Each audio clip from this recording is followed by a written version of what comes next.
Chapter 15. Kelsey dragged her feet through the sand. Donna had gone on to work, promising to see her tonight at the party, where they could talk some more. Until then, Kelsey knew her own mind would be a blur. She could hardly even concentrate now, and swore to herself as she suddenly tripped over someone's foot and fell forward. "Excuse me, lady, but we don't allow accidents on this beach."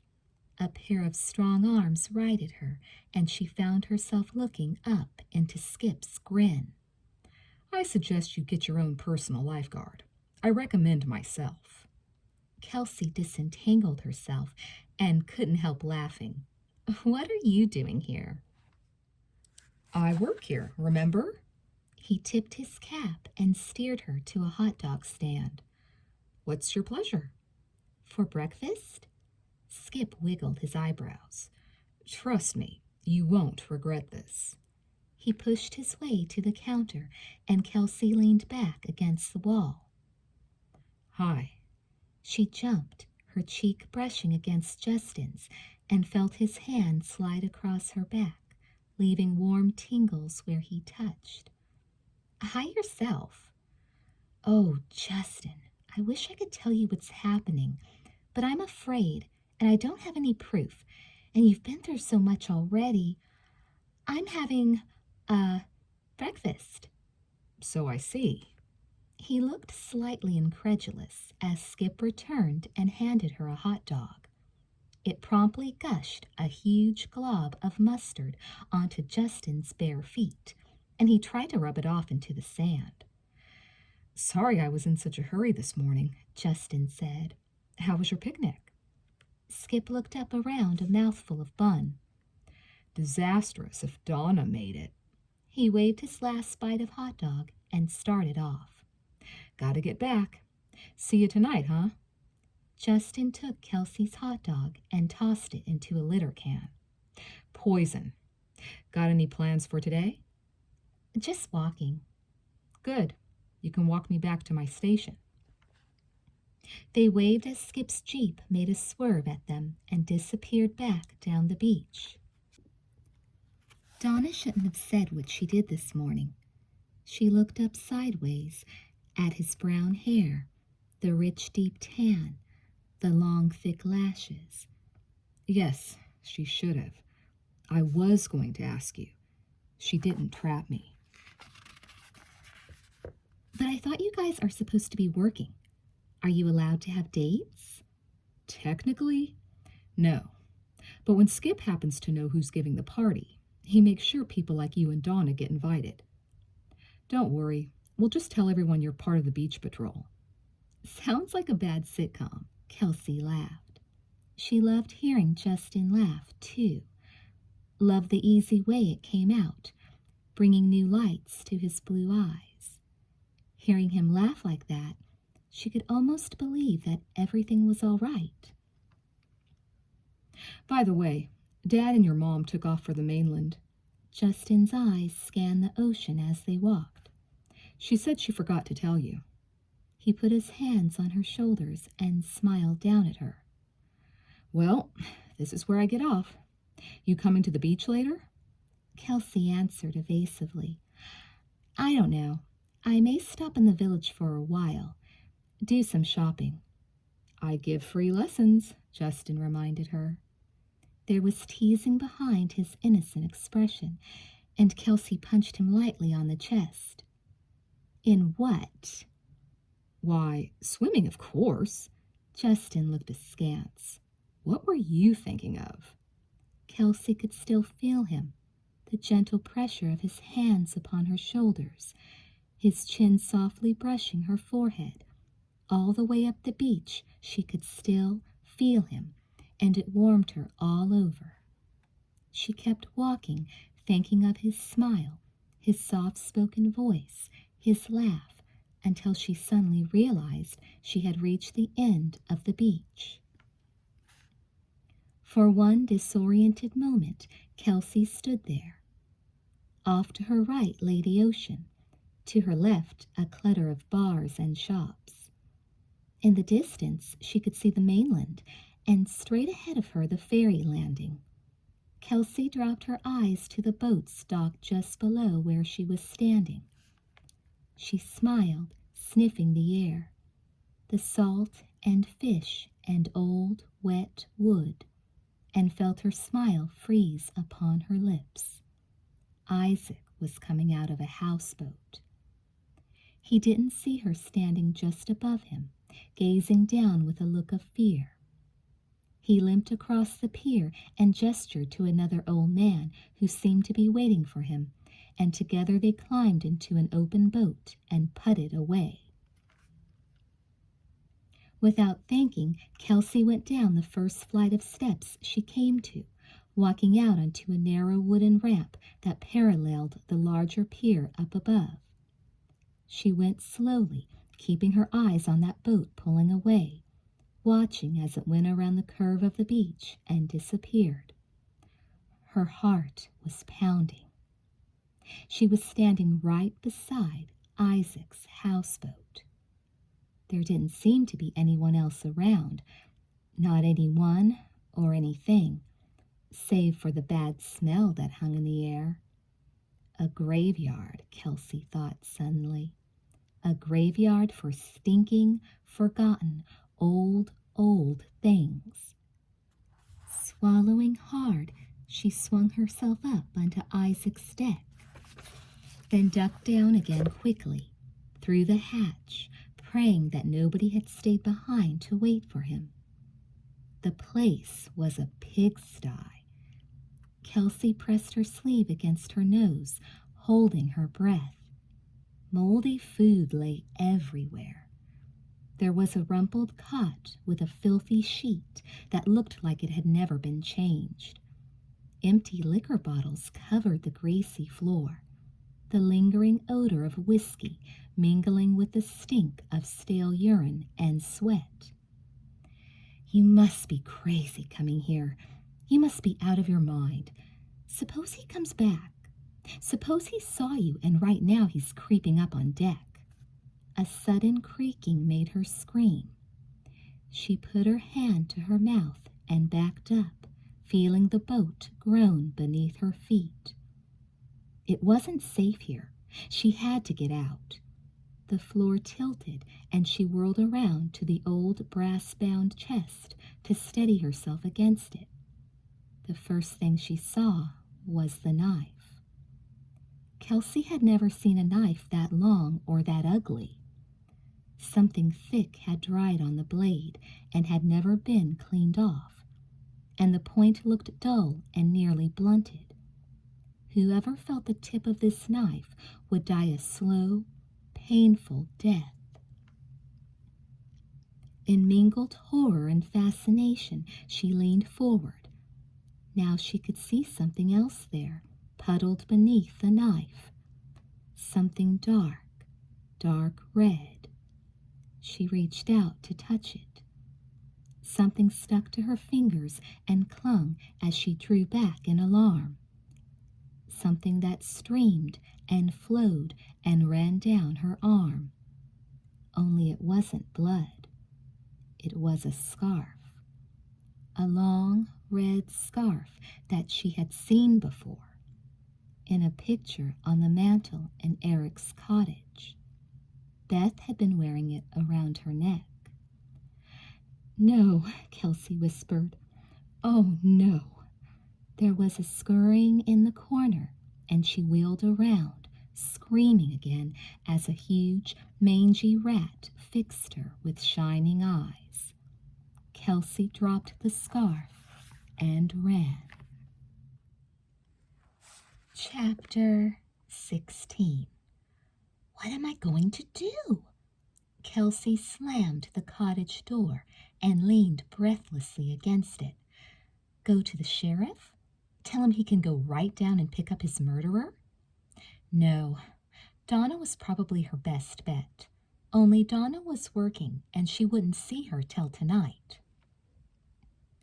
For a second, Kelsey thought of going over to the restaurant, then remembered she didn't know the name of it or how to get there. Should she finally tell Justin what was going on? Neil? He'd be furious with her, she knew, but at least he already believed that Beth had been murdered. Skip? But he would only accuse her of playing another joke on him. Going to the mantel, Kelsey picked up the photograph, staring at Beth and the red scarf. She hadn't made a mistake. She knew the scarf was Beth's. She knew Isaac had killed her. But why? You'll just end up getting hurt. She could call the sheriff, leave an anonymous tip, then hang up before anyone could trace the call. She went into the kitchen and reached for the phone. It rang just as her hand closed around it, jolting her out of her skin. Kelsey? Hello? Is anybody there? Kelsey's hands were shaking so badly that she could hardly hold the receiver. Mom? Is that you? Oh, Mom, I've got to tell you. Listen, honey, I only have a second. Eric's in the hospital. Kelsey, can you hear me? I said Eric is... I hear you, Kelsey said numbly. What happened? The doctors don't think it's anything serious. He collapsed, but he's resting now. Collapsed? His heart, honey. They're sure it's from all the strain, but they want to keep him a couple days, just to make sure. Will you tell the boys? They're not here right now. Nobody's here but me. The shock, Kelsey. It's just too much. But we'll be fine, huh? Try to have some fun and don't worry. The click came and Kelsey stood there, staring down at the phone. Tell the boys, just like that. Your dad had a heart attack and I found your sister's murderer. Great, Kelsey, just great. She forced herself back to the beach, surprised at how cloudy it was. She hunched her shoulders against the wind, and when she spotted the jeep coming towards her, she ran up and waved it down. Where's the fire? Skip grinned. Not exactly a fire, she said anxiously. Eric's in the hospital. You're kidding. Skip's mouth dropped open. Is it bad? No, but they're keeping him a few days. His heart again? Kelsey nodded, meeting Skip's grim expression with one of her own. I'm on my way to find Justin now. I think Neil's on East Beach. Do you know how I can get a hold of him? Skip made a dismissive gesture. Not to worry. Justin's over there, too, helping him with something. I'll call them right now. She smiled at him, relief flooding through her.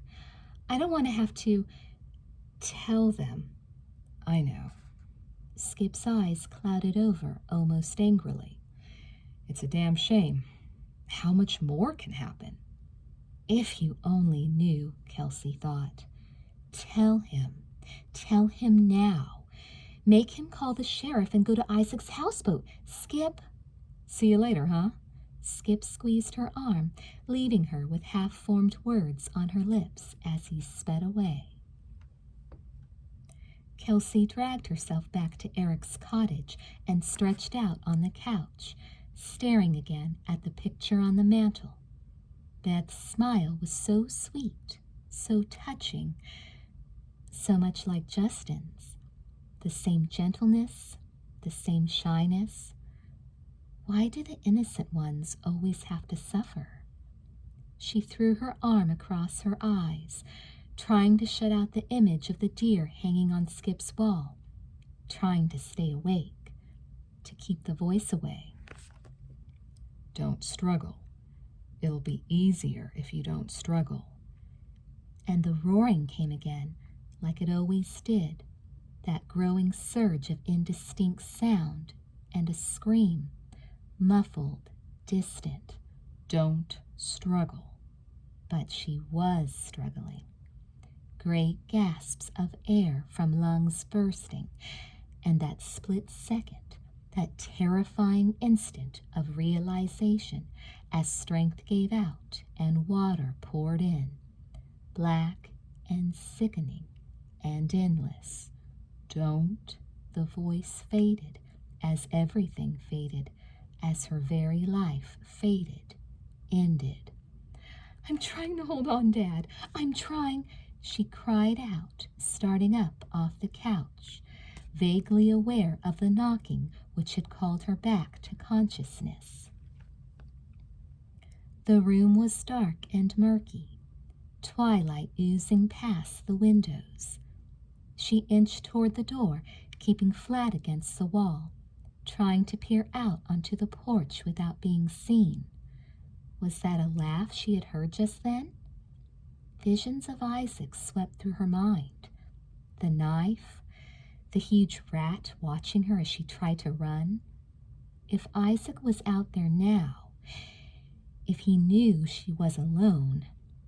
The sound came again, and Kelsey saw the tree limbs slapping at the window. Inching open the door, she frowned at the swaying trees, the heavy smell of rain. She was surprised at how late it was, 6:30. Almost as an afterthought, she grabbed her purple windbreaker on her way out. It might get cold later on. She wondered where everyone was, where the party was supposed to be. Noticing lights flickering farther up the beach, she headed toward them. Justin ran up to her before she even reached the party site. "Where were you? I was getting ready to call out the National Guard." He was trying to joke, but he looked worried. Kelsey felt touched by his concern. "I fell asleep, "But I looked in your room." "No, Eric's cottage. Sorry, guess I should have left a note or something." Emotions struggled across his face, and he got them quickly under control. "It's just that, with all that's happened." "I know. It's okay." She wasn't prepared for his arms going around her, drawing her against him. She closed her eyes and slipped her arms around his waist. He was trembling. "If anything ever happened to you." He left the sentence unfinished, and Kelsey leaned against him, his heartbeat beneath her cheek. "If you two can tear yourselves away from each other." Skip came up, wiping sweat from his eyes. "There's lots to do back there." Justin fell into step beside him and swung Kelsey around, his arms still draped around her neck. "Any news about Dad?" Kelsey shook her head. "No news is good news." "I guess," Justin conceded, then sighed. "I don't know about you, but I'm really not up to this tonight." "What?" Skip's mouth dropped open. "Now, Justin, no one is ever too tired to party. It'll cure all your troubles. And besides, you get paid time and a half." "Is Donna here?" Kelsey was craning her neck, trying to locate her friend, but there were too many people on the beach. The party site had been set up by the second lifeguard station, a fair distance away from the lighthouse, but still close enough to see the scarred cliffs in between glimpses of the moon. The sky had really clouded up. There were no stars, and a restless breeze chopped at the waves. "We need to turn those floodlights on." Justin peered inland, and Skip followed his gaze. "Okay, but I don't think they'll do much good." "Well, the fire'll help some, I guess." Justin watched as Skip disappeared through the crowd, and several minutes later, 2 tall light poles, practically hidden by trees, burst into feeble illumination. Justin studied them for several seconds, then turned as an invisible someone called his name. "I guess you'll have to mingle without me for a while." He smiled down at Kelsey, but his face still looked tired. "Don't worry about me. I'm a great mingler." "That's what I will worry about." Justin tossed back, and Kelsey set out to find Donna. The beach was beautiful by firelight. Kelsey stood back, entranced by the huge campfire blazing up into the night, the sand glowing like fallen embers, the cliffs gleaming like mounded ash. Beyond the blare of music came the sounds of dancing and singing, the sizzle of wood and food cooking, and the whine of the wind. "Donna!" Kelsey raised her hand and maneuvered her way over to where Donna was pulling a can of soda from an ice tub. "There you are! Kelsey felt her greeting die as she caught a glimpse of Donna's face. It was red and puffy from crying, and even now she looked like she might cry again. "Donna, what's—" "Oh, Skip and I had a fight. Nothing unusual. But I just saw him. He didn't seem upset." He never does. I'm going to dance with every guy at this party. I'm never going to speak to him again." She sounded hurt and angry, and Kelsey reached out for her. "Donna, I'm sorry about you and Skip, but I have to talk to you. Can you forget it for just 5 minutes? I have proof that Isaac killed Beth." "You what?" They hurried past the crowd, past the lights, forming a tight little huddle among the trees and dunes. "Donna, listen to me. You know that picture on the mantel at Eric's? The one of the family?" To each question, Donna nodded, and Kelsey rushed on. "The scarf Beth was wearing. Isaac has that scarf." "Oh, Donna, don't you see? Where?" Donna broke in, her face stunned. "How do you know?" "Because I saw it in his houseboat." Donna's eyes nearly bulged out of her head. "What?" "Oh, Donna, I know I shouldn't have, but I couldn't help it. I had to." "I have to sit down," Donna said weakly. She stared up at Kelsey as if her friend had gone mad. "I'm not crazy. I really did go—" "Oh, Lord." "There was a knife there, this long, I swear to God, and Beth's scarf right beside it." "Beth's—" "We've got to tell somebody. People have to know that Beth didn't just have an accident. They have to know that there's a murderer loose on the island." "Well, what are you going to do? Tell the sheriff?" Donna looked totally dumbfounded. Her can of soda turned over, draining into the sand. "I thought I'd tell Neil." "Neil? Why on earth—" "Donna, I told you before. Neil's the only one who believes something bad happened to Beth. Maybe the sheriff will listen to him if he tells him about Isaac." A voice that wasn't Donna's asked quietly. "Tells him what about Isaac?" They stared at each other, frozen. Neil and Justin and Skip were all standing beside the path, watching them, their faces blank with disbelief. "I can't believe you two," Skip mumbled. "You're really something." "How dare you spy on us?" Donna shouted, struggling for her dignity. Neil's look suggested that he would dare anything he damn well pleased. "How rude," she added lamely.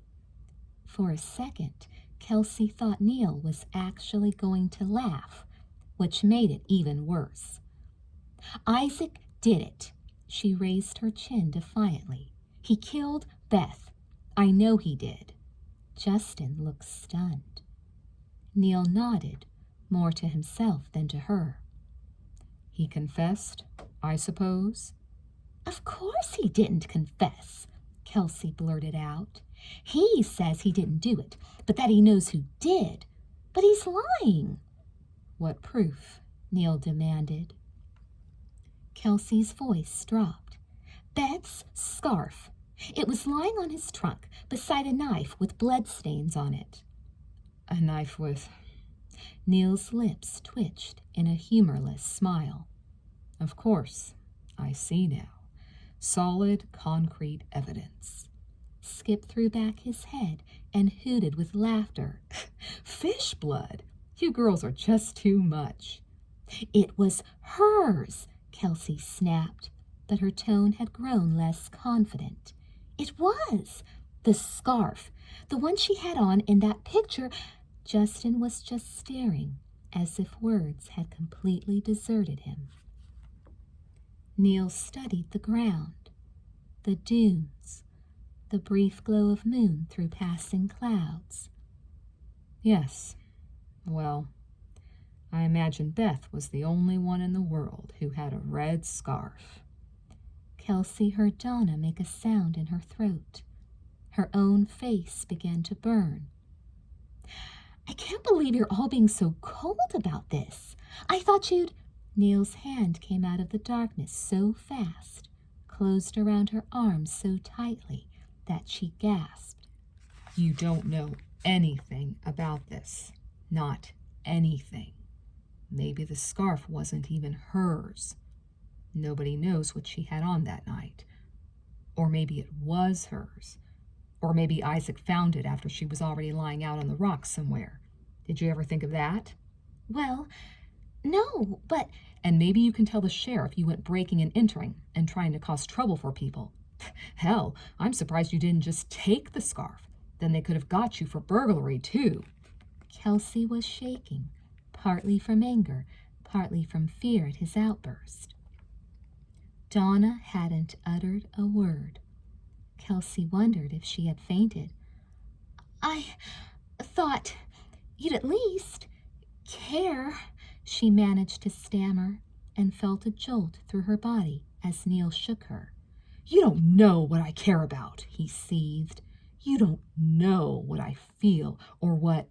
A strange look crossed his face then, made him pause, stop, as if he had momentarily lost his train of thought. It was a look she couldn't quite identify. Fear? Surprise? Regret at having said too much?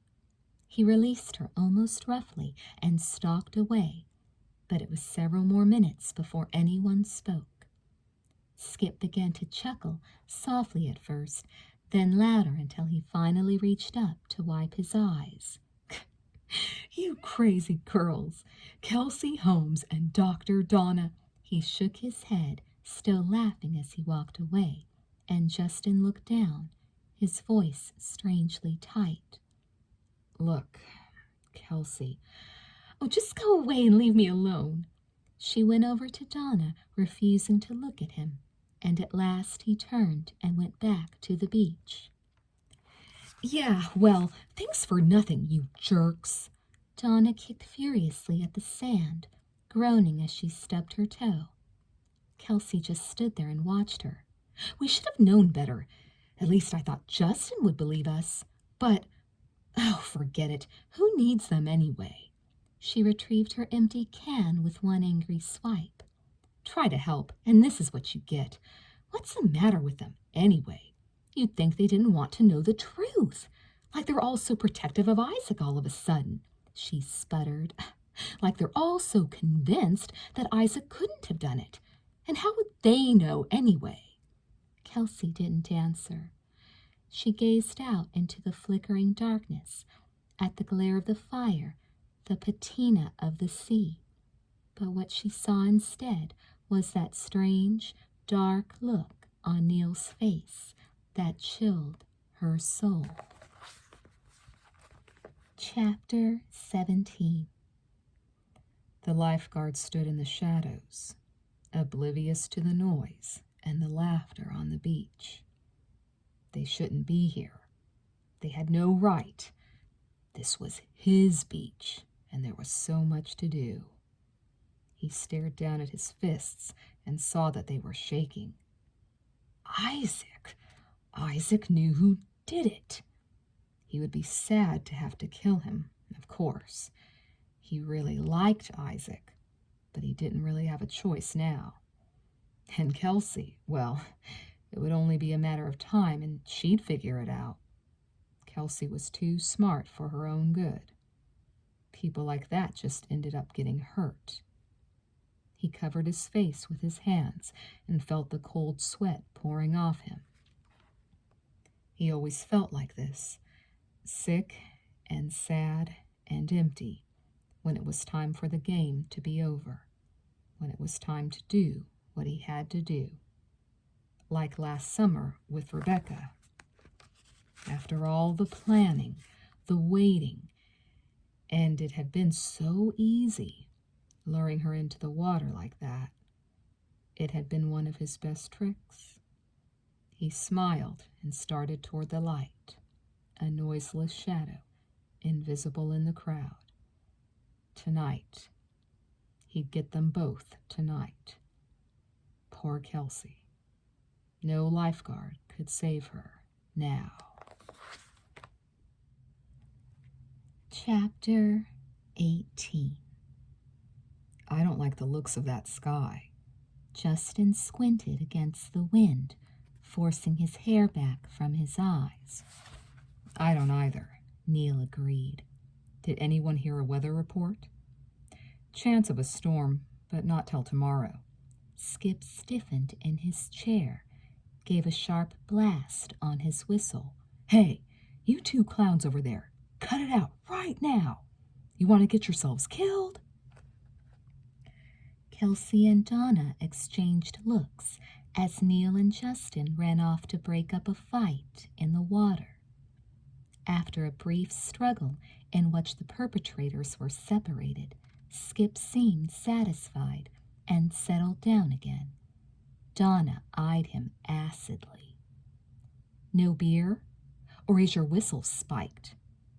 My dear, I'm on duty, Skip reminded her self-righteously. Well, I'm off duty, permanently. She marched away, and Skip held up his megaphone, shouting after her. Yeah, well, why don't you fix up your attitude while you're at it, huh? Shut up, Skip. Don't test me, Donna. Don't even think about making me jealous, you hear? It won't work. You're dead if you do. Kelsey gasped, staring up into his face. It looked eerie and unnatural, half in and out of shadow.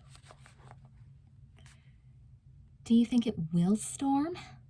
She hurried to change the subject, folding her arms around one of the wooden posts, staring up at the mass of thick darkness. She would have preferred never talking to any of them again, but a feeling of uneasiness had settled over her, one she couldn't seem to shake, and the boiling clouds overhead weren't helping any. Hey, Skip's hand came down, patting her head. Don't worry about it. We got 3 lifeguards here. One of us will save you, I promise.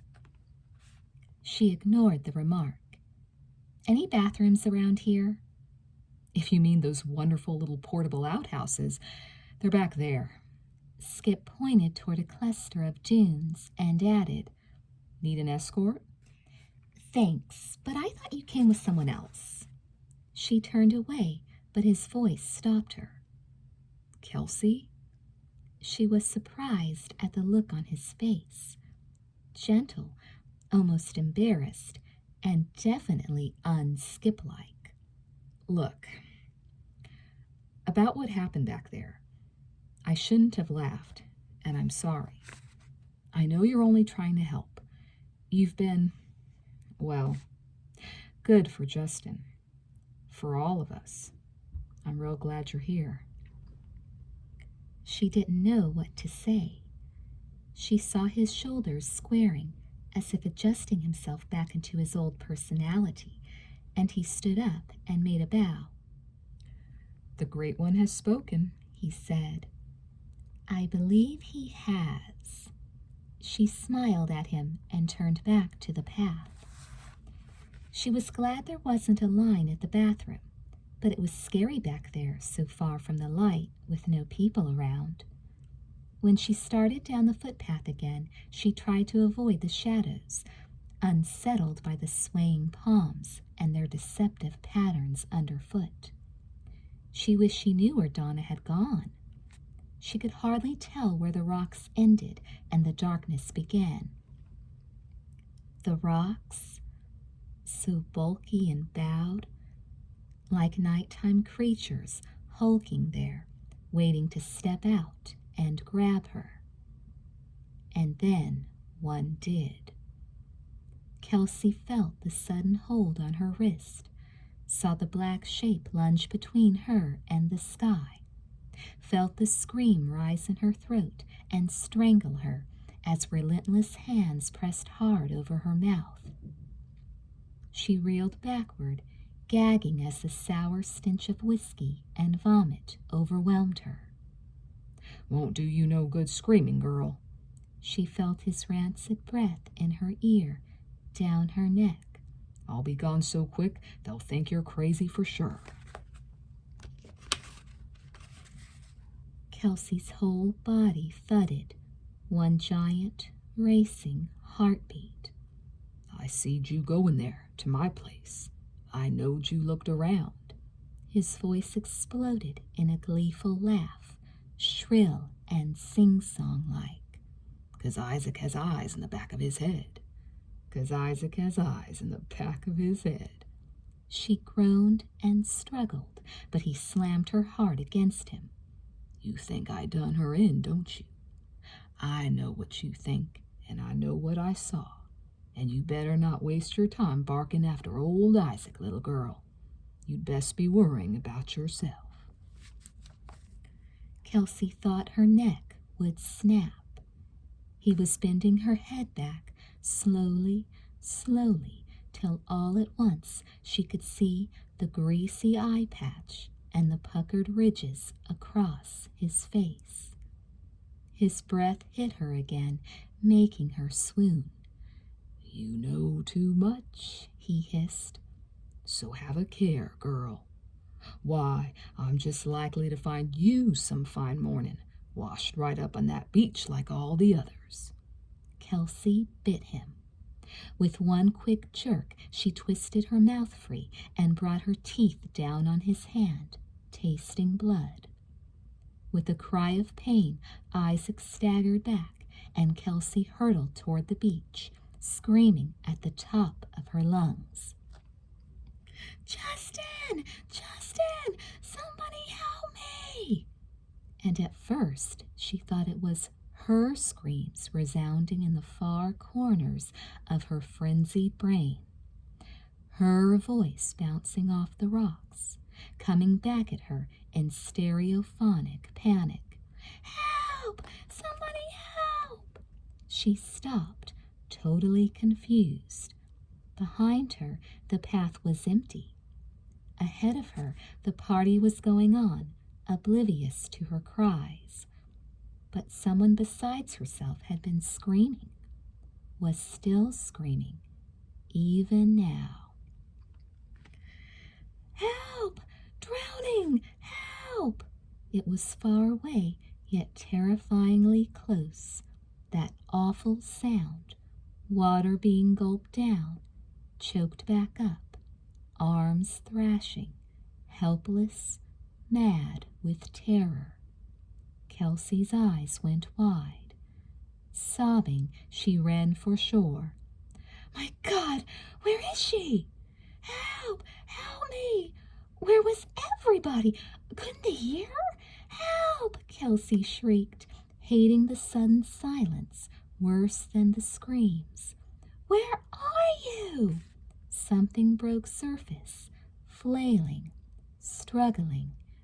In a daze of horror, Kelsey saw the arms come out of the water, ghostly in a sliver of moonlight, and they reached for her and went under. "Justin!" She raced toward the lights, and she was still screaming, screaming. She didn't think she had ever stopped screaming. "Justin!" But someone had seen her now. Someone, at last, had seen her. People running, gathering around her. Skip from one direction, Justin from another, Neil from still another. It was Neil who reached her first, who caught her trying to decipher the gibberish that spilled from her lips. "Hurry! Someone's drowning!" "What?" Her teeth rattled as he shook her. "Kelsey, where?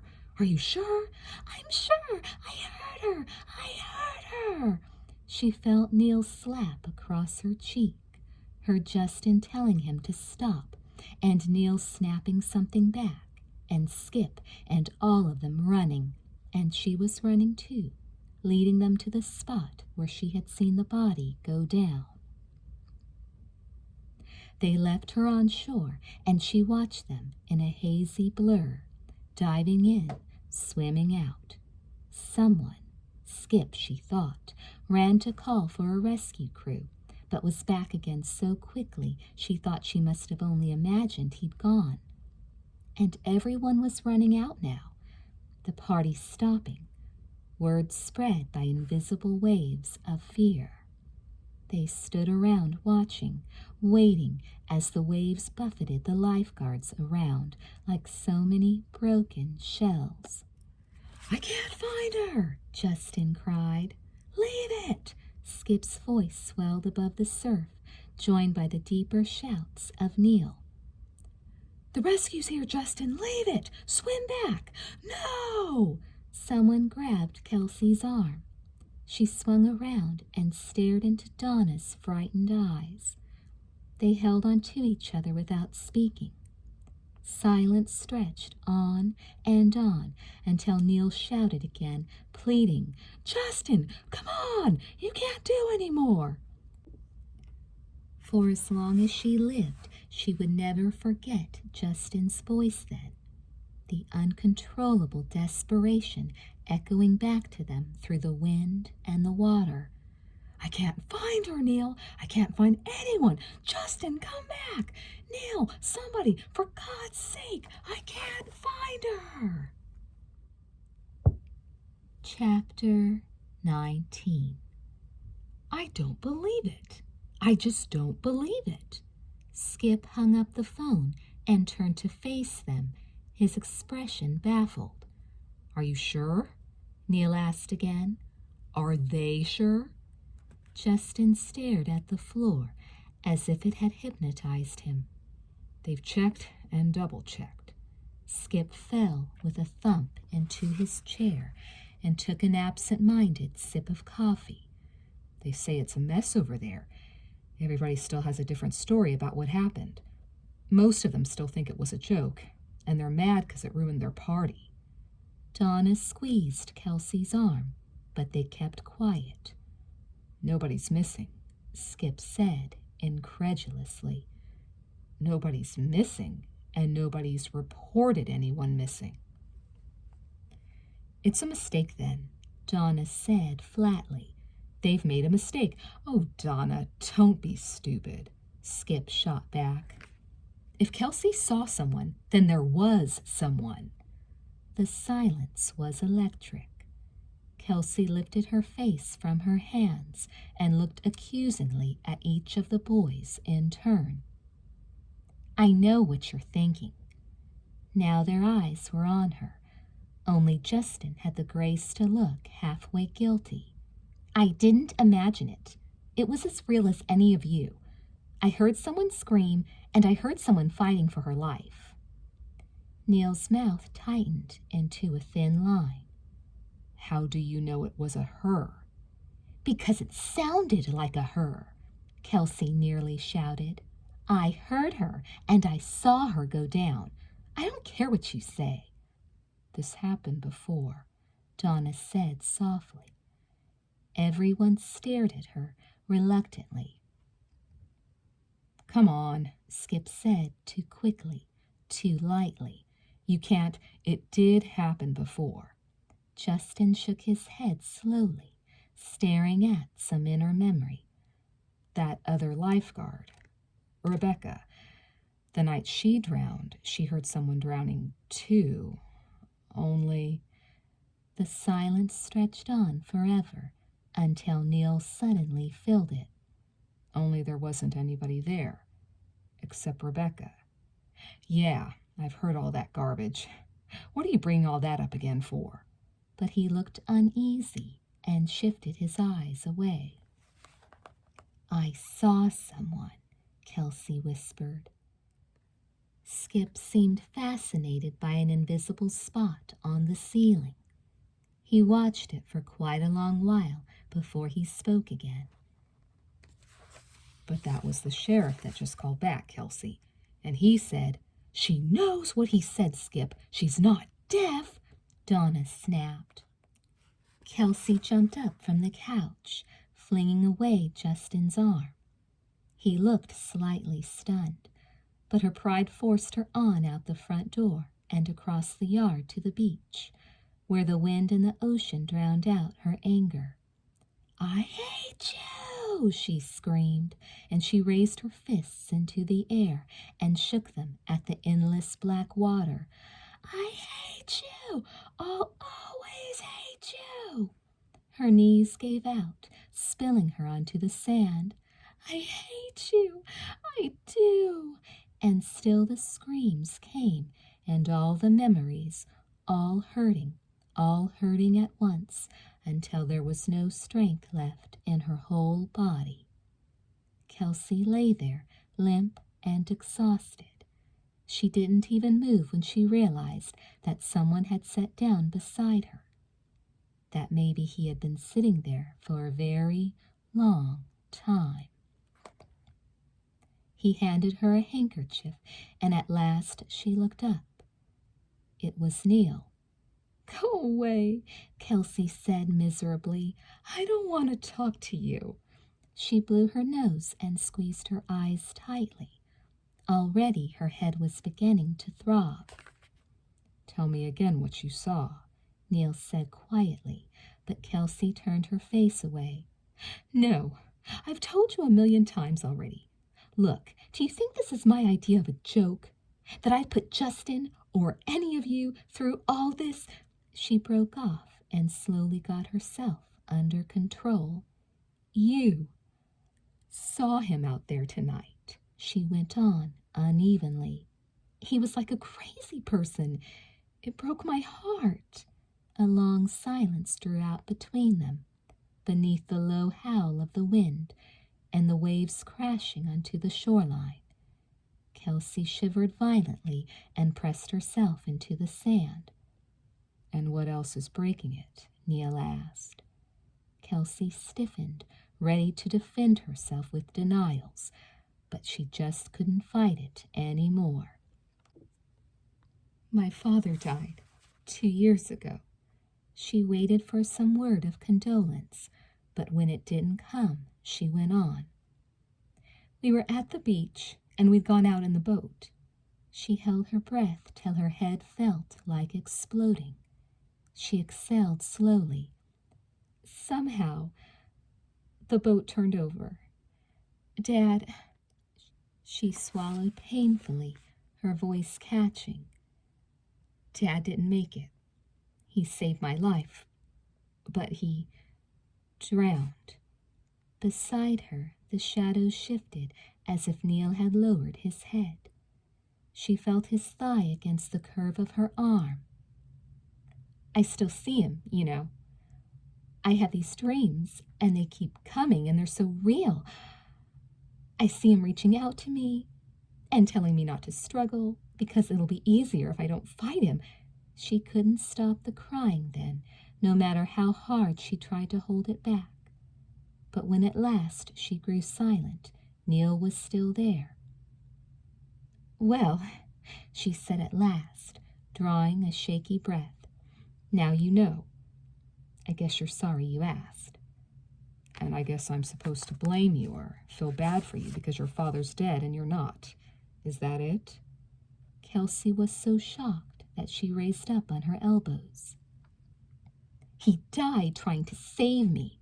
Don't you understand? He was the kindest, the most loving, a saint. Yes, I see." Neil waved his hand. "Please, spare me the details." She gaped at him. "How can you talk like that? You don't understand it." "I understand," Neil said slowly, each word distinct, "that some things happen to us that we can't control.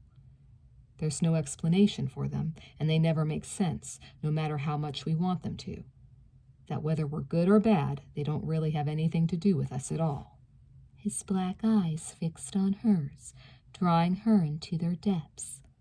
"I understand," he said, "that you've been given a second chance. My advice to you is don't blow it. Kelsey felt anger surging up in her, and the look she gave him was scathing. "Well, I might just be dead by morning, thanks to you, and I hope that makes you very happy." "Dead?"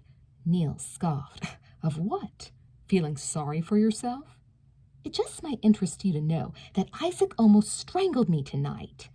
It was out before she thought, and Neil's eyes narrowed. "What do you mean?" "He threatened to kill me," she went on, but some of the boldness had gone from her voice. "He said I might wash up on the beach some morning like all the others." She shut her eyes against a sudden image. A body by the lighthouse, in the weeds. "Isaac said that?" Neil's voice sank even lower, his stare going through her like a lance. "He saw me go on his boat today," Kelsey admitted reluctantly. "He said again that he didn't kill Beth, but what? What he told me before, that he knows who did." Neil wasn't even looking at her now. He was gazing out to sea, and the wind lashed his hair, giving him a wild, frightening look. Kelsey heard his voice, carefully controlled. "Did he say who it is?" Neil asked. She shook her head.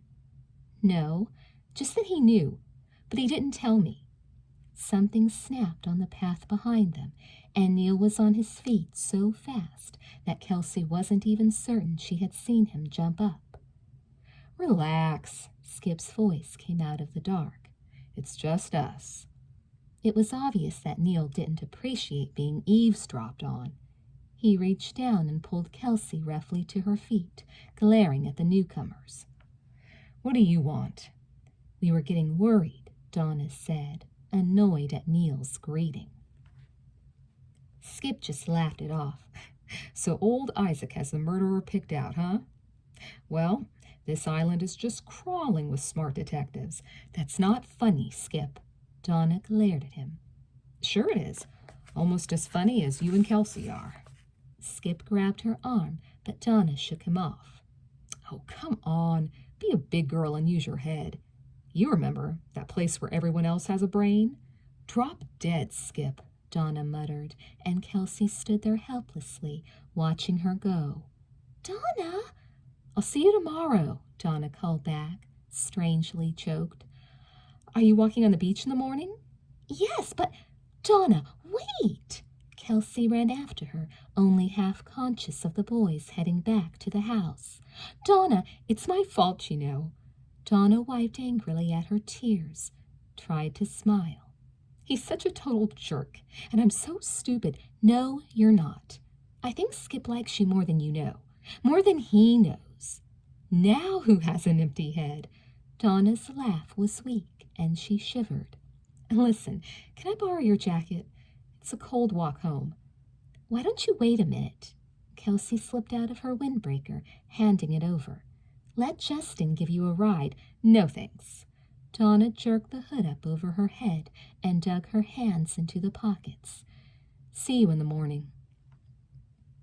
Kelsey trudged back, going up to her room without seeing anyone.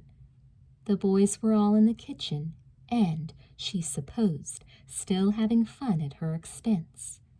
She tried to put herself in their places, but it only made her angrier. I'd believe Justin, no matter what he told me. The knock at her door nearly sent her out of her skin. "Who is it?" she asked, almost angrily. "Me, Justin." Kelsey went over and opened the door, and they stood there looking at each other. There were dark circles under his eyes, a gauntness to his cheeks where the last few days had finally taken their toll. "I just wanted to check on you, to see if I'm still seeing things." The words were out before she could stop them. She turned away and sat on the foot of her bed. "Look," Justin said at last. "I don't know what happened out there tonight, what you saw or heard. I do know that something was wrong, that something terrified you. I guess, well, I guess I just went crazy for a minute, diving in and not finding anyone. I guess I just kept thinking about Beth and... His explanation trailed off, and his eyes lifted, bewildered. I'm really sorry about your dad. So he and Skip had heard that part, too. Kelsey stiffened as Justin crossed the room and sat down beside her. This whole thing, I guess it's been like a nightmare for you. And again she numbed her emotions, her body, her mind.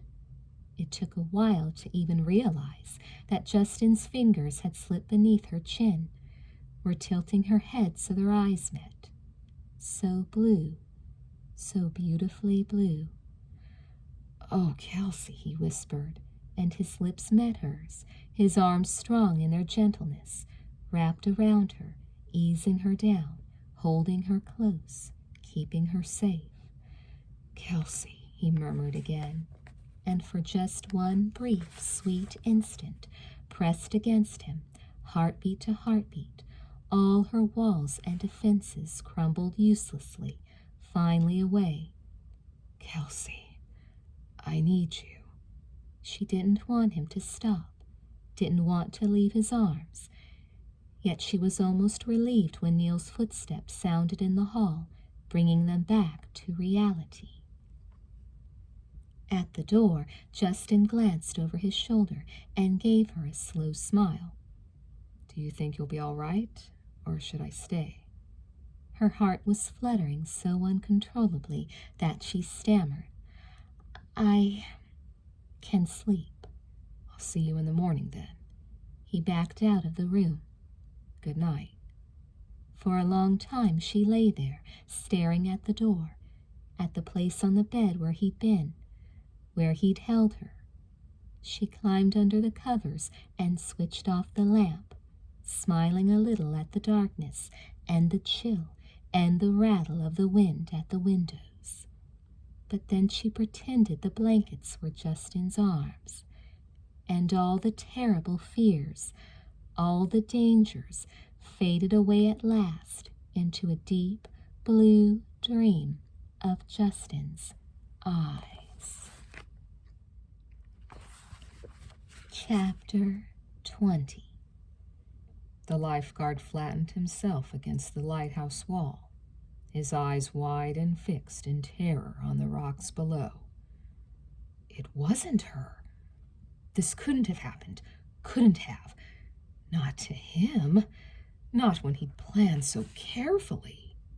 The wind was like the inside of his head, screaming and shrieking like she had screamed.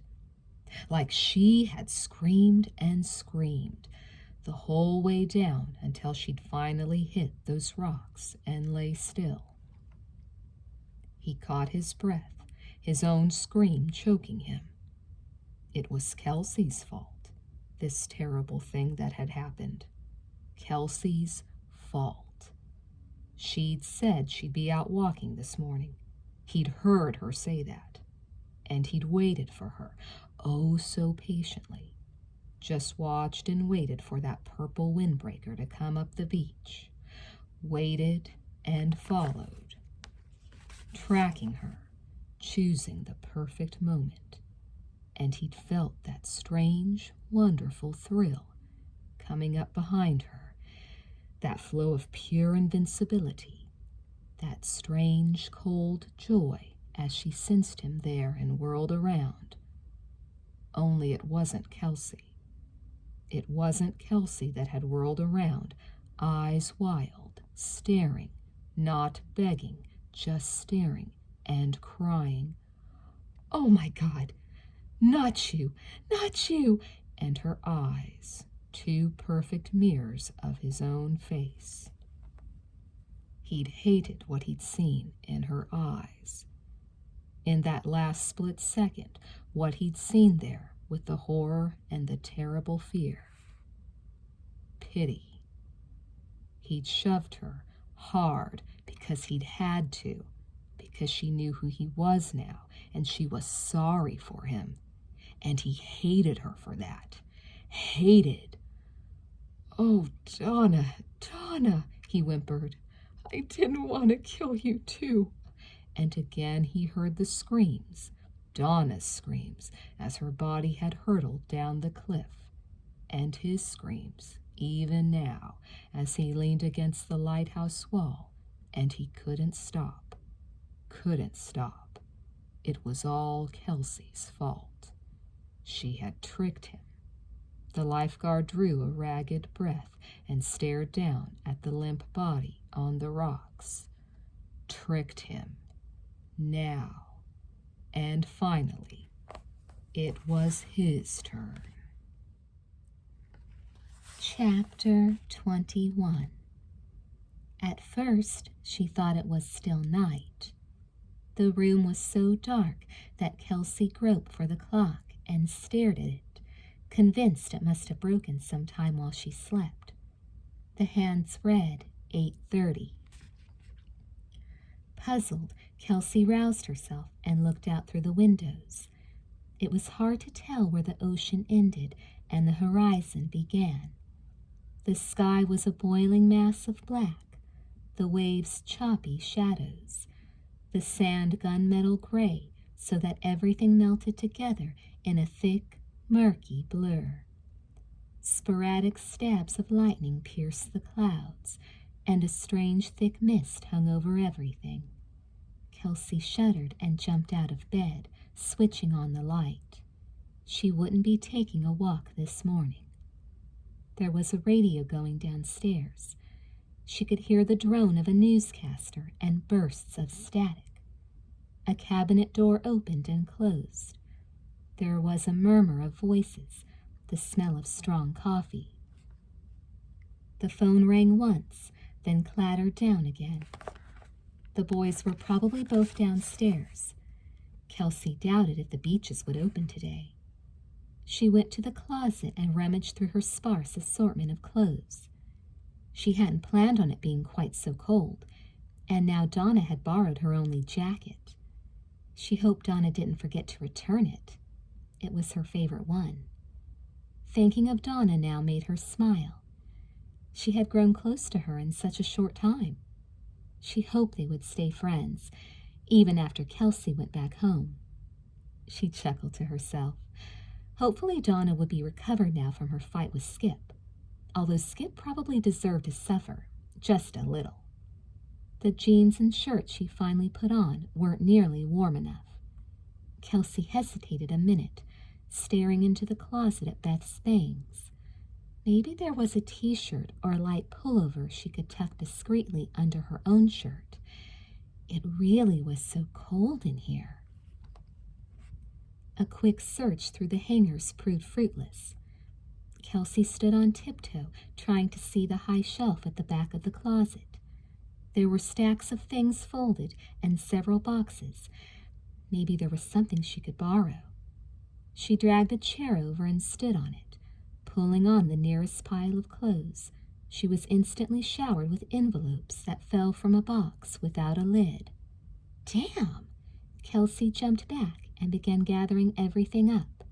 Clippings, photographs, letters, trying not to look at them, feeling like the worst kind of intruder.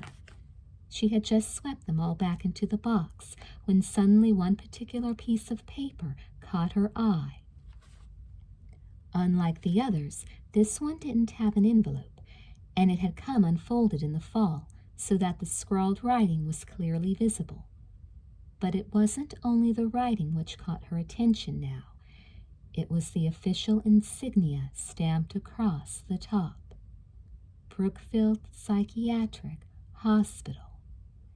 For several long minutes, Kelsey stared at it, and then, hating herself, she began to read, her eyes widening as they descended the paper. Dear Beth, yes, to answer your last letter, I'm doing much better. As you can see, they even let me have a pen to write with now. Doc says I'm making great progress. I've had lots of time to think here, to think about what I almost did. I know you can't run away from your troubles. I'll never be Justin, and Dad will never accept me like he does Justin. I guess I have to live with that. What I tried to do to myself was the worst thing I could ever have done. But I'm lucky.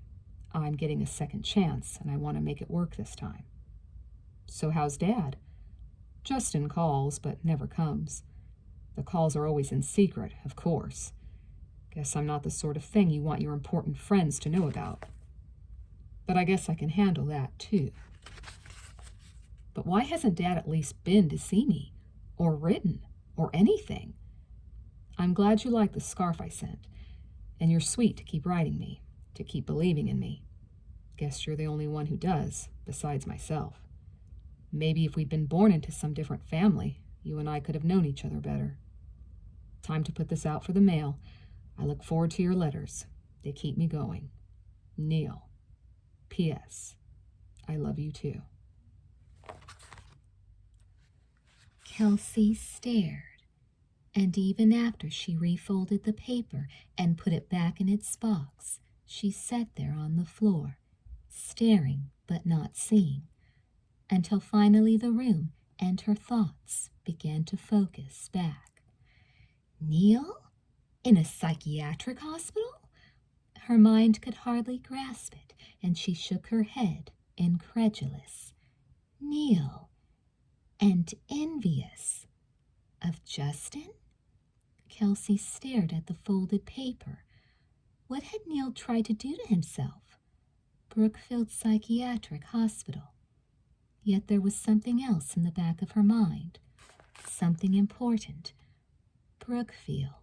Something that Donna had told her. Kelsey, you awake?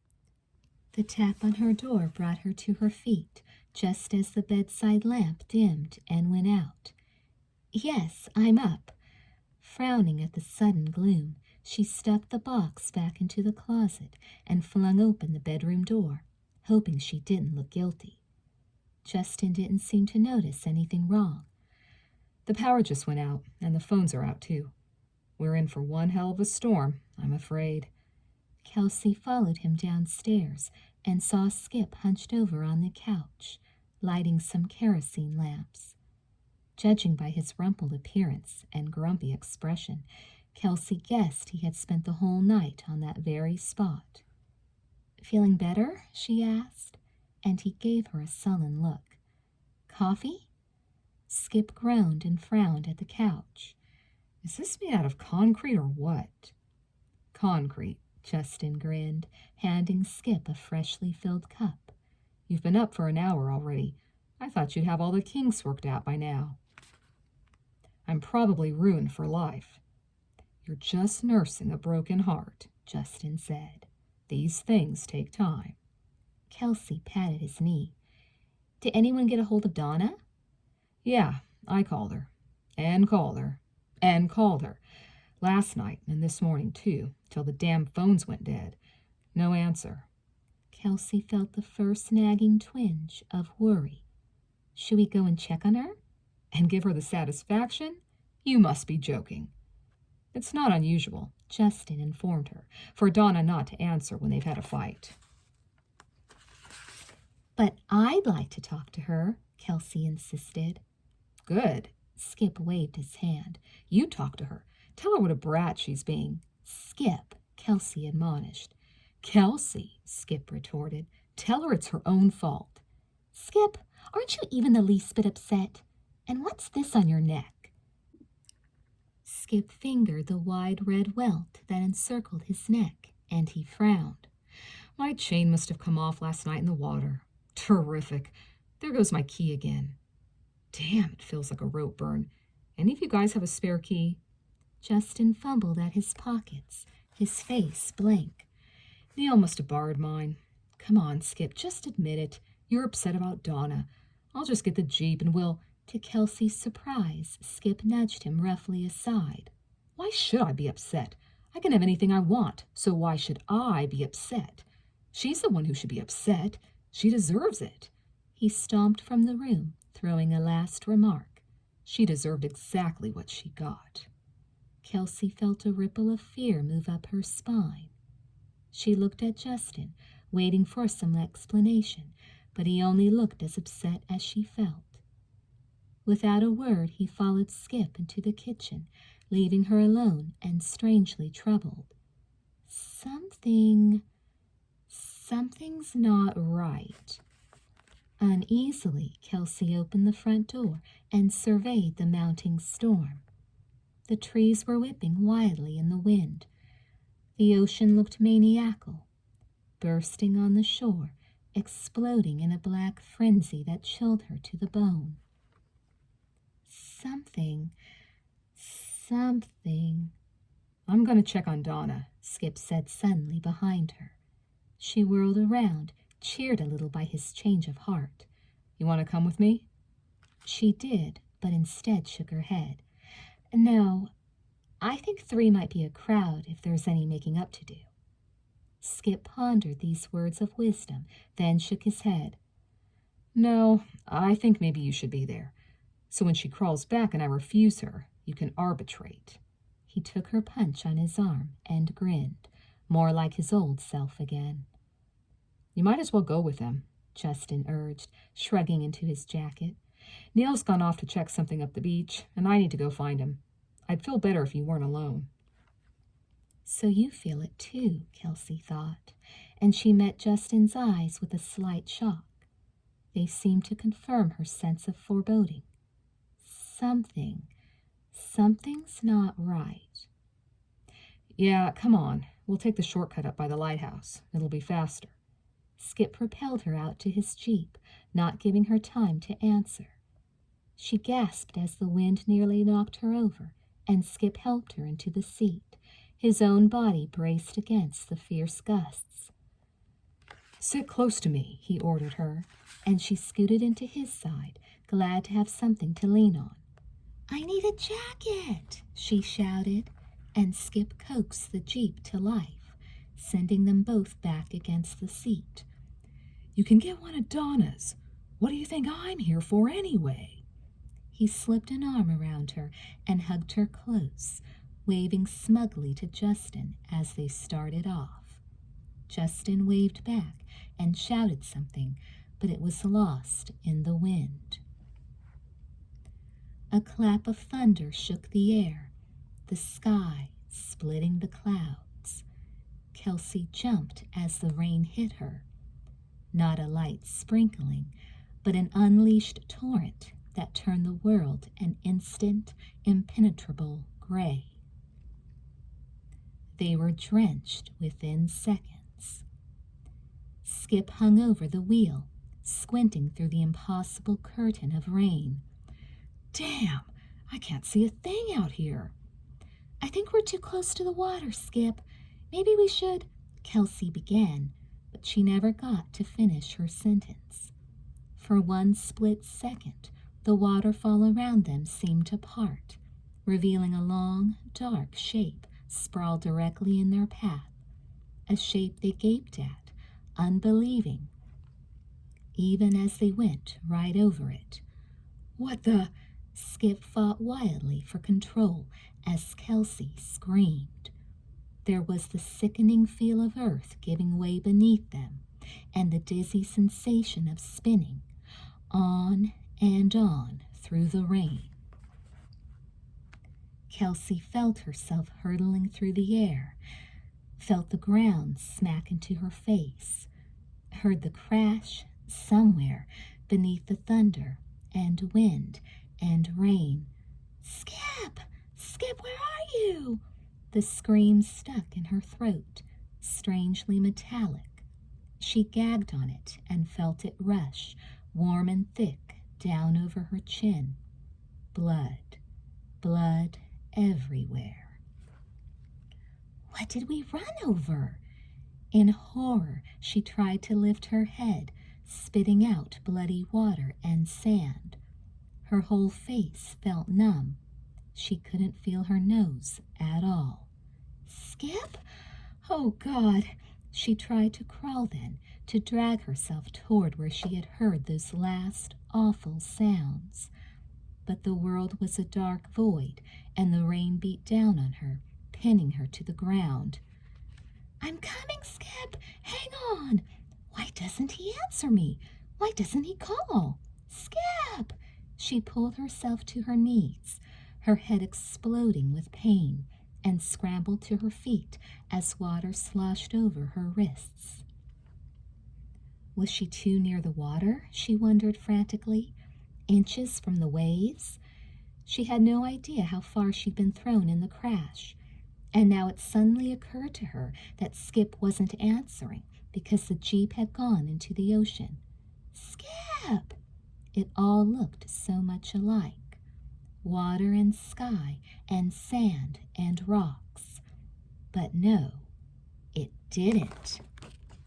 She told herself angrily. It didn't. It was fear making it look that way. And if she could just calm down and get her bearings. She saw the Jeep then. It seemed to leap out of the rain at her about 20 feet away, and as she stumbled toward it, she saw that it lay uselessly on its side. She drew in her breath, dreading to go any closer. "Oh, Skip," she said softly, and she was there now, trying to peer underneath, trying to steel herself for what she would find. She found nothing. Skip wasn't there. Startled, Kelsey staggered back. There was nothing but sand and water and storm. She was alone. Panic engulfed her. She turned in circles, screaming, "Skip! Skip, where are you?" It was crazy. He couldn't have disappeared. It was impossible. There was no place to go except the cliffs, and no one with an injury would dare risk the climb, especially in this weather. Kelsey's brain reeled, and she choked back a sob. He couldn't have just left her there. Why on earth would Skip just go off and leave her, without making an effort to find her, without calling to see if she was all right? "Help! I've got to go back and get help." She had no idea how far they'd come, how long it would take to get back. She knew Justin and Neil were out somewhere on the beach. If only they would find her. If only they would come. But I can't wait. Sick at heart, she knew she couldn't take that chance. If Skip were lying unconscious somewhere, his life might depend on her. Ducking her head into the wind, she tried to run, stumbled, tried again. Her head was throbbing. Her left leg felt pulled at a strange new angle. She shut her eyes and gritted her teeth, pushing herself forward by sheer willpower. She didn't see the body until she stumbled over it. Sprawling beside it, she cried out in renewed pain and fear, her mind registering much too slowly as her eyes grazed over the figure face down in the sand. "Oh no, Skip!" But even as she said it, she knew it wasn't Skip. Even as she said his name, even as her hand plucked cautiously at the shoulder, even as she leaned close to heave the body over, she knew with a dreadful certainty that this was the terrible thing that had caused their accident, and that it wasn't Skip at all. This body was plastered to the sand. Kelsey gave one last shove, and it came loose, flopping over on its back like a weighted rag doll. At first she thought he was screaming. His mouth was open, and then she saw the yellow teeth and the tongue swollen twice its size, and the gaping hole where the eye patch should have been, and the long red scarf twisted around his neck. And then she realized that Isaac was quite dead, and that the screams were coming from other places, the wind, the sea, the dark caverns of her mind. Isaac? Her head pounded mercilessly, her chest squeezed in revulsion. Isaac? Washed up on shore like all his helpless, innocent victims? And now Kelsey was safe. Neil, Justin, everyone at last was safe. In morbid fascination, she stared down at the grotesque figure and saw something shiny in one of his hands, something small and blue and shiny, part of it still wedged between his stiff, clawed fingers, as if Isaac, even in death, was loath to give it up. Curious, Kelsey leaned over and reached for it. Suppose he's not really dead. Suppose he grabs me and pulls me into the water, and Kelsey snatched the object away and jumped back, a frown creasing her brow as she examined the thing in the palm of her hand. It was a key, and she had seen it, or one just like it, once before. Kelsey felt faint, yet she couldn't wrench her eyes from that key. And while the rain pelted her unmercifully, she was suddenly standing in the bright sunshine, in a spot not far from this very beach, on another day, defending herself against Neil's anger. Only the lifeguards have keys to it. Only the lifeguards. Skip's key had been gone this morning. He'd said he lost it last night in the water, diving after the victim that nobody could find. "Oh, my God," Kelsey whispered. She stared down at Isaac's contorted face, frozen in a cold mask of fear. She remembered how she had struggled with him, how terribly strong he had been. But someone had been stronger. Someone would have to be stronger to overpower Isaac, and Isaac must have fought desperately for his life. Desperately enough to rip a key away without his attacker knowing it. Desperately enough to rip a key from a chain around someone's neck and leave a burn. She couldn't believe it. Kelsey began to cry. For Beth, for herself, for Isaac. Oh, no, no, only the lifeguards. She saw the shape then, tall and distorted, a staggering blur through the fog. He wasn't hurrying. He was taking his time. The tracking. That's the real fun of it. They don't see you, but they know they're going to die. "Kelsey!" Skip shouted. "I know you're there!" And Kelsey ran and knew she was going to die. Chapter 22. She never even considered where she would go. Panic left her with no sense of direction, and she raced along the beach in a mindless frenzy. Where was he now? How close behind her? Would he kill her first and then throw her into the sea? Or, no, she cried, wrestling with twisted, blood-spattered images as memory after horrible memory washed over her. Skip's temper, Skip's jealousy, Skip's ugly threats to Donna. They were all making sense now. She remembered his candidness with her that night in his bedroom.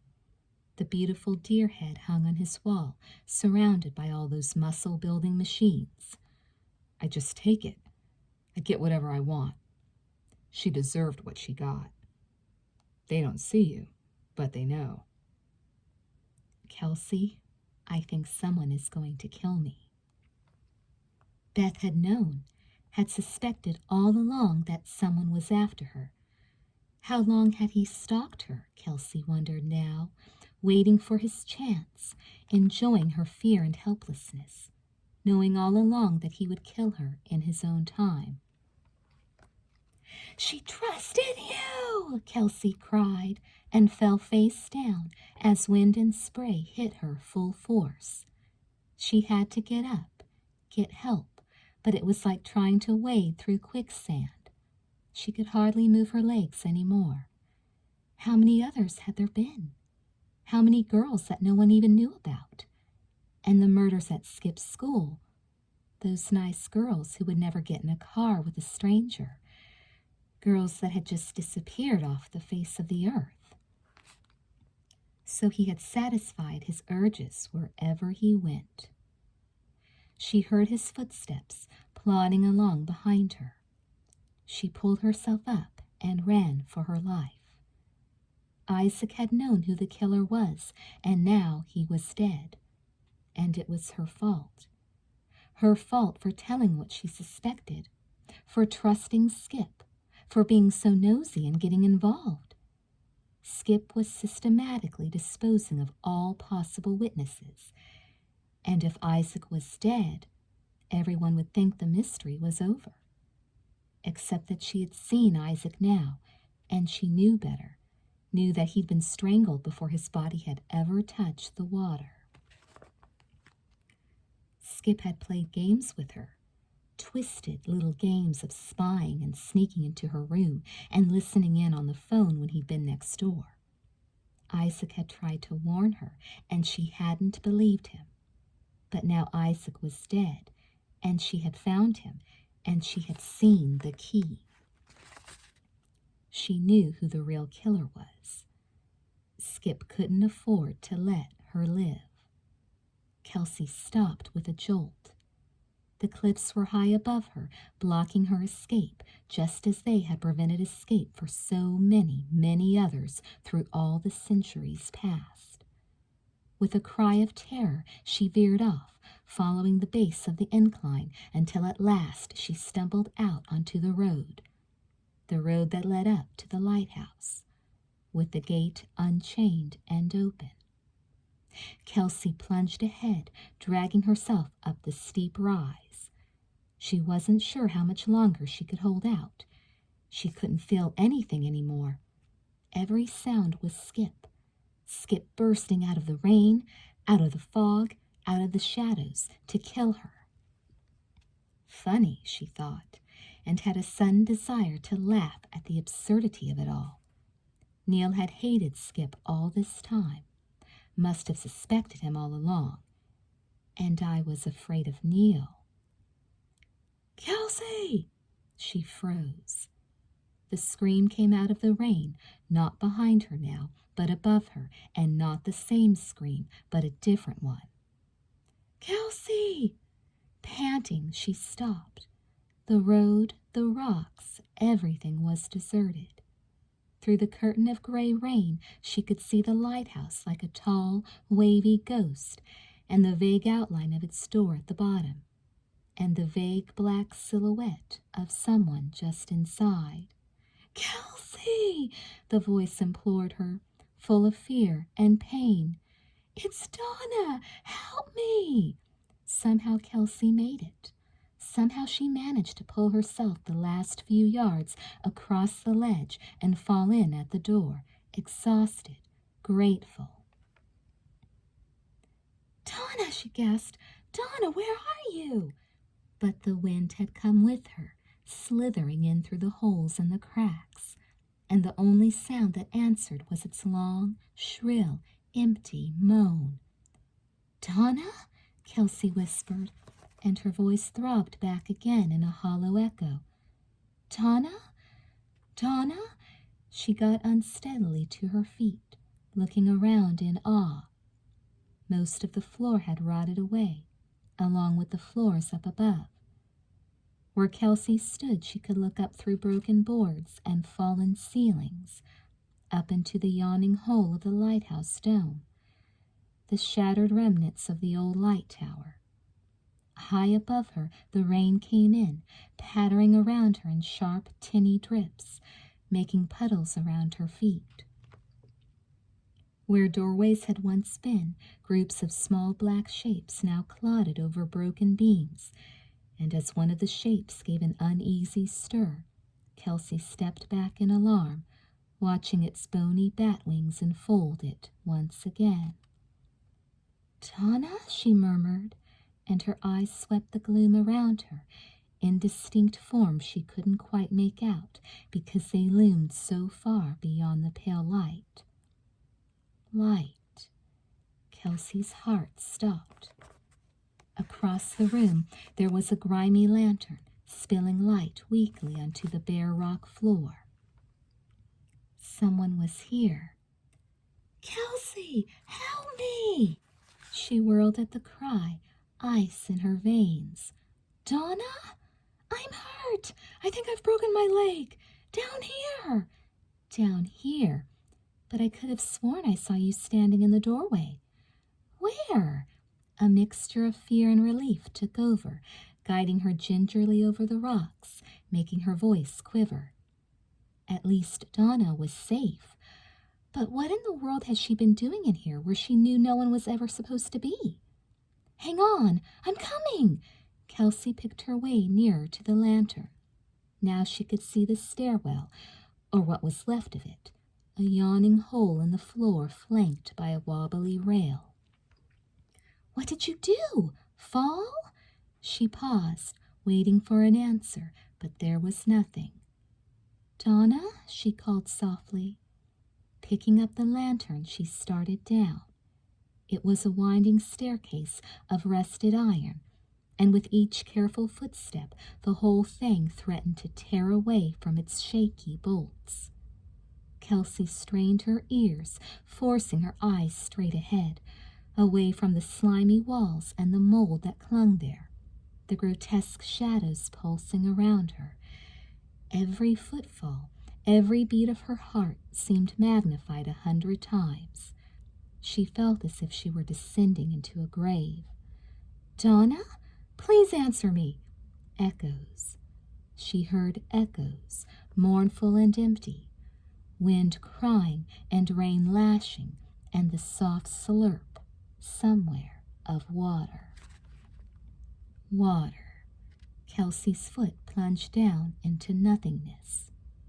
Screaming, she flung out her arms to catch herself, but the useless banister twisted beneath her grasp, loosening from the wall with a horrible groan.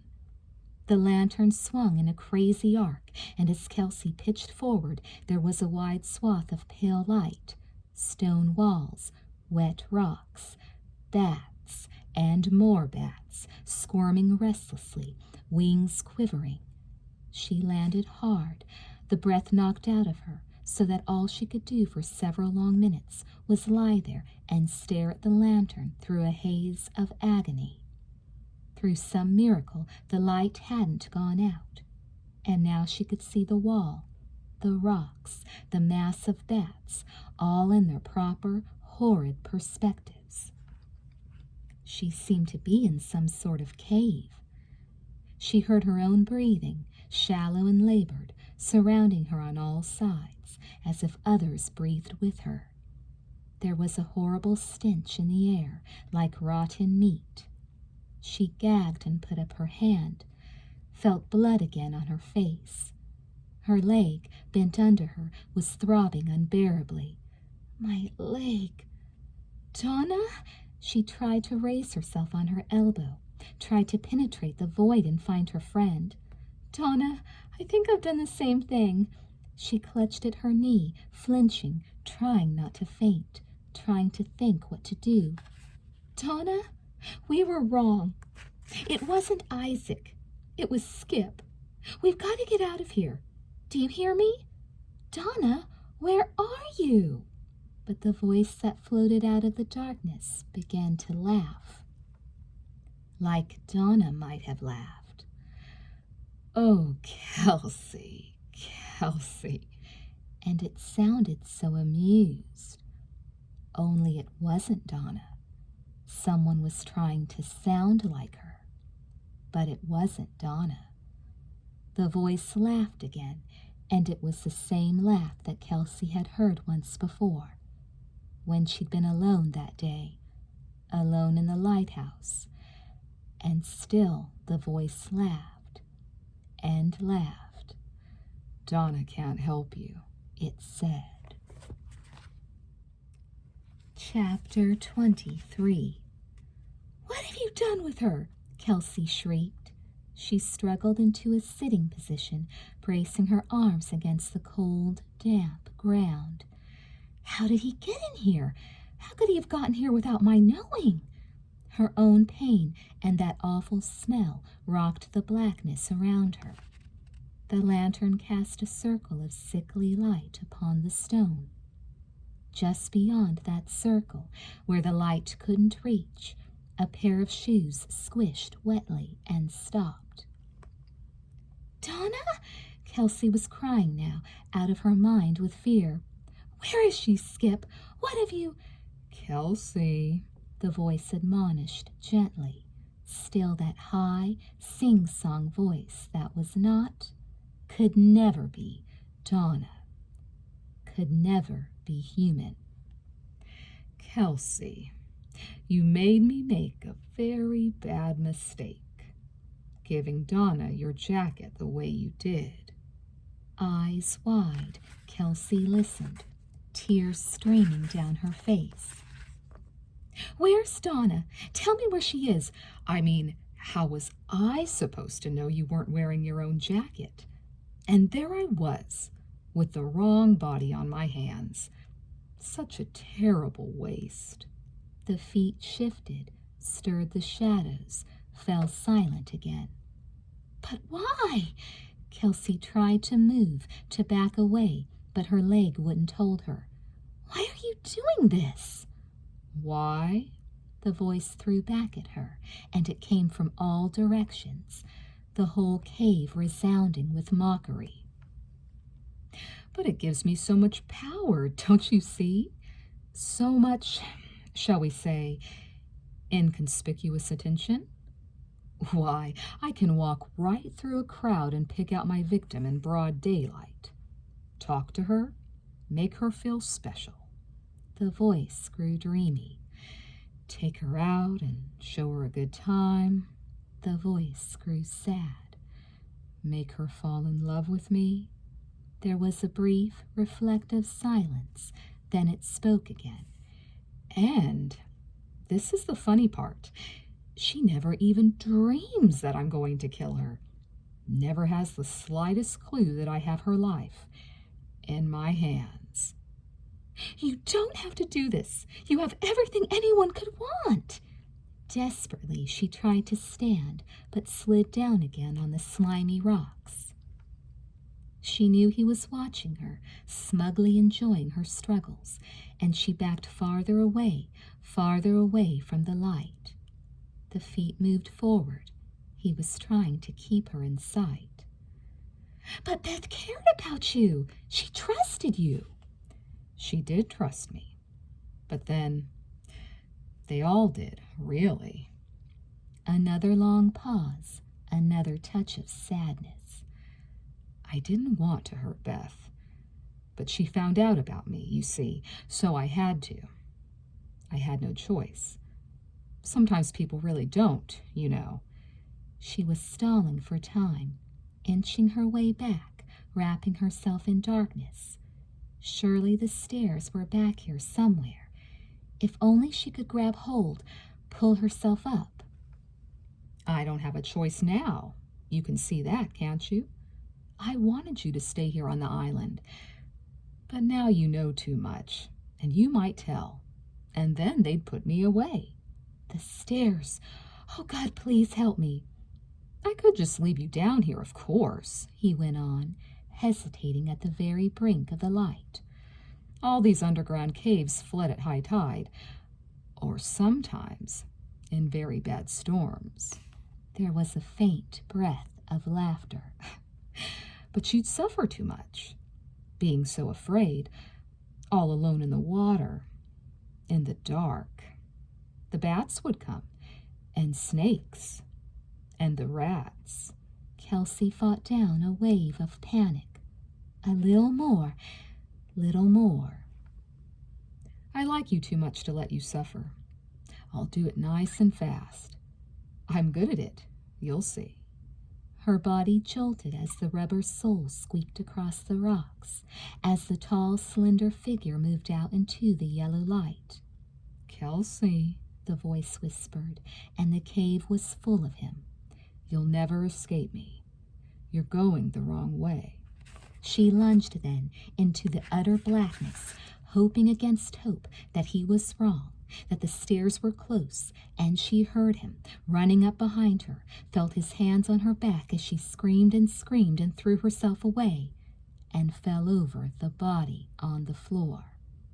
In that split second of horror, Kelsey saw the face, the eyes gleaming at her from the darkness, the eyes staring at her above the filthy gag, barely alive below the filthy bandage, the matted hair, the dried blood. "Oh, God, Beth!" Water surged in. As Kelsey hurtled into black liquid space, she felt the ocean close over her. Gagging, swallowing, she tried to surface, felt a hand clamp down on her head, pushing her under, holding her. She kicked and twisted, eyes wide with terror, but everything was black and distorted, even her cries, her pleas for mercy. The pressure on her head let up. Bursting to the surface, she gulped once before the hand pushed her down again. She was vaguely aware of noises, muffled and very far away, and all around her the water was churning, black, black bubbles, waves knocking her helplessly back and forth, deeper, deeper. Second chance. And even in the midst of panic, she recognized the irony of it all. Saved once to drown later. "Kelsey!" From some dream she thought she heard her name, a blurry, garbled underwater sound. "Kelsey, where are you?" Cold air hit her face, shocking her, and hands on her shoulders now. She couldn't see the face or the eyes, but the hands were there, strong and powerful, and shoulders and a bare chest. "My God, he's in the water with me!" A new terror seized her. She struck out and heard him curse as he wrestled her arms, her nails from his face. "Kelsey! Kelsey!"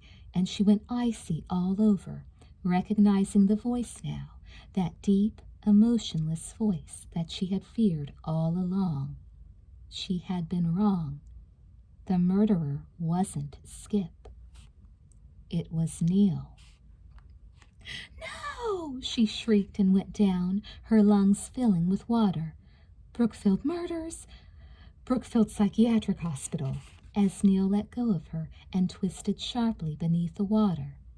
Something was happening. She could sense it, even though the world was black and wavy and nothing really mattered anymore. Kelsey, and the underwater voice again, death calling for her, guiding her into the deepest, deepest darkness. Her head broke the surface once more as arms lifted her shoulders, and someone, somewhere, was shouting, and the lantern was there, throwing sallow light across the cave, the water. "Don't struggle," the voice said. "Don't. It'll be easier if you don't struggle." And there was a roaring filling her head, a growing surge of indistinct sound, and another shout, muffled, distant. "Don't struggle." Justin. And she could see him now, his eyes, his face, so near. His arms going around her. "Justin," she gasped, gratefully, desperately. "You've come to save me, to save my life." His arms around her, so strong, so determined. His hands around her neck, squeezing. "Don't struggle." But she was struggling. Great gasps of air from lungs bursting, and that split second, that tiny instant of realization as strength gave out and water poured in, black and sickening and endless. Endless. "Don't." And Justin's voice was fading, as everything was fading, as her very life was fading, ending. And in her deep black nightmare, she knew she was dying, knew it just as surely as she knew the faraway echo of Skip shouting, and the frenzied thrashings of the ocean reluctant to give up its own. And then the calm, hollow trickling of water upon a cold, cavern floor, and the heartbreaking sound of Neil crying. Chapter 24. The light. It hurt her eyes, jarring her from a deep cocoon of blissful oblivion, and she drew back from it, whimpering. It's okay. You're safe now. The deep voice was very near. It spoke to her softly, and a hand that had been holding hers slid away. Kelsey blinked several more times at the pale sunlight across her pillow, at the unfamiliar window with curtains pulled wide. She looked around the room, her surroundings beginning to come into focus at last. Faded green walls, hospital furniture, and as she groped for her face, she felt the bandage there and stared in bewilderment. You're in the clinic. Do you remember anything? Neil asked softly. She found him then, where he'd been sitting beside her, his eyes sunken and bloodshot, his features taut. There was a shadow on his upper lip, and his hair looked like he'd run his hands through it many times. She stared at him, nodding slowly. Yes, now it all came back. She felt a lump in her throat, and tears slipped down her cheeks. Justin? Neil shook his head, his face drawn. I tried to pull him out. He kept swimming away from me. Despair washed over her, a long, agonizing wave, and she grabbed for his arm. I saw Beth. I know. They flew her to the mainland. Dad'll be there with her. But is she okay? I thought... She's alive, at least, Neil said gently. But Donna... Neil, I think Donna might be down there too. No, Kelsey, I'm right here. For the first time, Kelsey noticed the two figures standing quietly near the door. Donna, her leg in a cast, moved painstakingly toward the bed on crutches as Skip tried to support her with his arm. Oh, Donna! The girls' arms went around each other, and they both began to cry. Kelsey, he tried to kill me. They clung to one another, and Donna went on brokenly. He thought I was dead, I guess. He pushed me over the cliff, and I landed on some rocks. I guess I was out for a while, but when I came to again, he was gone, and I tried to crawl back to the beach to warn you. Kelsey's heart ached. She hugged Donna close. The beach was swarming with people. Donna took a deep breath. That's when I found out what had happened in the lighthouse. That Skip had gone on for help, and Neil had stayed with you and Beth, trying to keep her alive. It was Neil who gave you mouth to mouth. Skip spoke up. I just stopped your bleeding. No big deal. In spite of themselves, the girls laughed, and Skip pulled Donna back.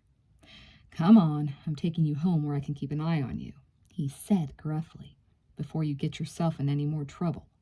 He leaned down and patted Kelsey roughly on the shoulder, his expression solemn.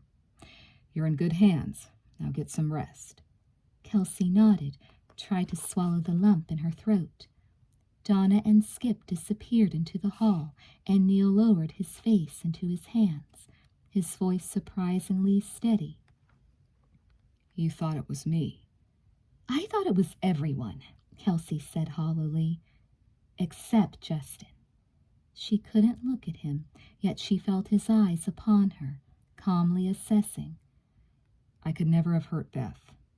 She was the only one who really cared about me, about any of us, the only one in the family who tried to keep us all together. It was Beth who wanted this summer together, not us. Dad adored her, did everything she asked. He never wanted sons, thought they were too much bother. Better to stick them off somewhere so he could get on with his career. Except for Justin. Justin made him proud. Justin made up for all the bother. Kelsey glanced at him guiltily. I found one of your letters to Beth while you were in that hospital. He nodded, a half smile forming on his lips. She was the only one who ever wrote me. I never heard from Dad. He was too busy being ashamed of me, I guess. And as for Justin, well... What were you in for? You make it sound like a prison sentence. He did smile then, much to her embarrassment. I'm sorry, No, it's okay. He brushed her apology aside. Not terribly intriguing, I'm afraid. I was depressed, and I didn't know what to do with my messed up life. The usual stuff, except I didn't have anyone to talk to. So I went kind of crazy. Even thought of doing myself in. You tried to kill yourself? Another nod, this one regretful. Stupid.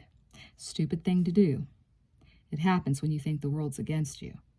I know better now, of course. He shook his head slowly. I thought I was the only one with problems. I wish I'd known about Justin. Then you didn't suspect him? No. When things kept happening around the island, I thought it might be Skip. He looked so sorry, and Kelsey's eyes blurred. And your dad? He didn't suspect anything either?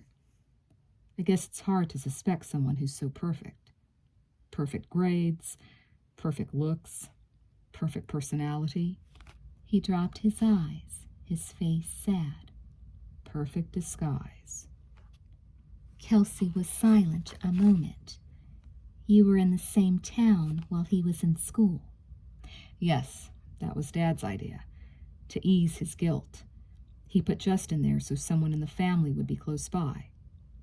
Of course, he added, almost as an afterthought, Justin never came.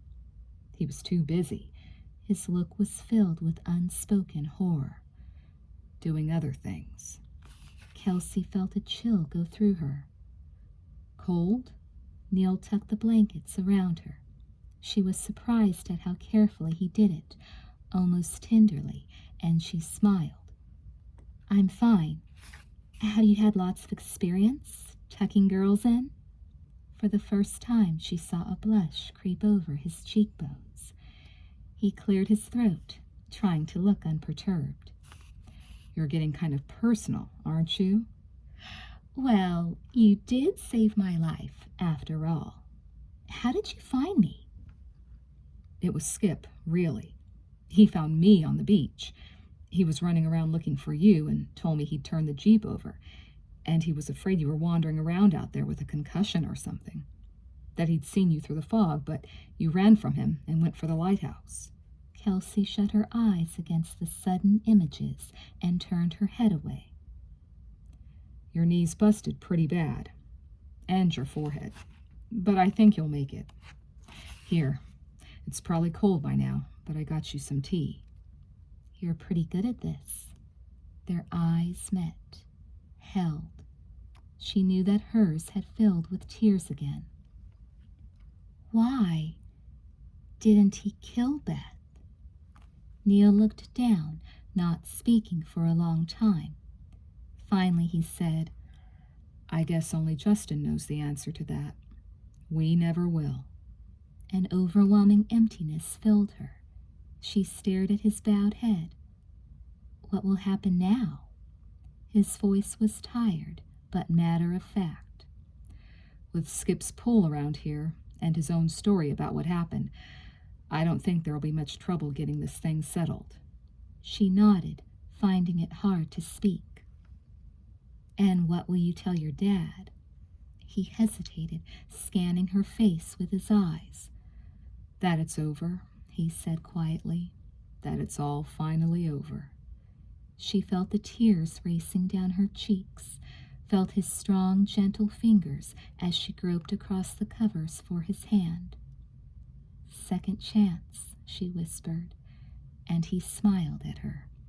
Second chance, he said, and raised her hand to his lips and kissed it.